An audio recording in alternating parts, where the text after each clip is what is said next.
This is an ortho-K case where the patient's getting some lens binding in the morning upon awakening.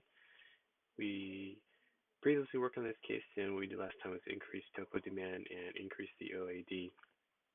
Reducing the OAD may help a little bit with the binding. I probably would not go back down to the original 10.8 because that might give us the decentration that was a problem for the patient previously.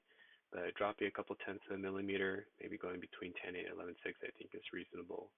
The other thing that you mentioned was to lift the edge a little bit, and that should help as well. There are a couple ways you can do that with WAVE, and neither one of them will affect the topo demand, fortunately. So you can lift the entire periphery of the lens here at the blue dot, or you can leave the lens aligned at the back surface of the treatment zone and just lift the periphery of the lens. And I think in this case, either option will probably work. If we look at the freeform display of the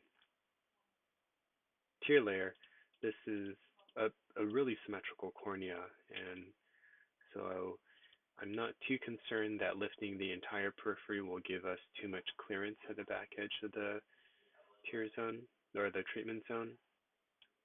Sometimes when we have, I can't even find one where it's exaggerated. Sometimes we have excessive clearance here that we see in the freeform display, and in those cases I would try to lift to the very edge of the lens under the pink dot as opposed to lifting the entire periphery. Lifting the entire periphery will help with binding. Um, the other thing that will help is changing our lens thickness. It's a pretty thin lens, so if we went up to, for example, a maybe 22 here and a 24 or 26, how about we average it and say 25, this lens will be a little bit less likely to bind. Large, thin lenses are going to bind a little bit more easily. So if we thicken up the center thickness as well as the edge thickness, we will get a little bit more movement on that lens, both with the eye open and overnight wear. So as far as bubbles go,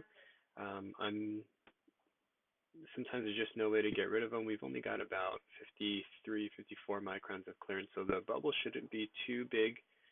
You can have the patient fill the inside of the lens with non-preserved artificial tear, saline, non-preserved saline, or any scleral lens solution, and that should minimize the bubbles. But if they're not causing any desiccation and we're getting good treatment, I think it's okay to leave that alone. The only way to reduce bubbles is to reduce the amount of clearance we have, and the only way we can do that is to reduce topo demand or shrink the optic zone, and those both might be poor options for this patient.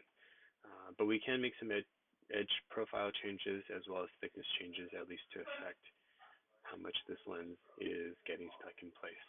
Of course, remind the patient to use artificial tears in the morning and blinking to loosen lens before lens removal. You probably have patients just like me who get a little bit lazy sometimes. They pop the lens off in the morning when it's not very loose, and then they get blurry vision for a few hours afterwards. So it's probably not very good for the health of the cornea either. So those are my thoughts on this case. Hopefully they are helpful. Best of luck with your patient, and thanks for watching.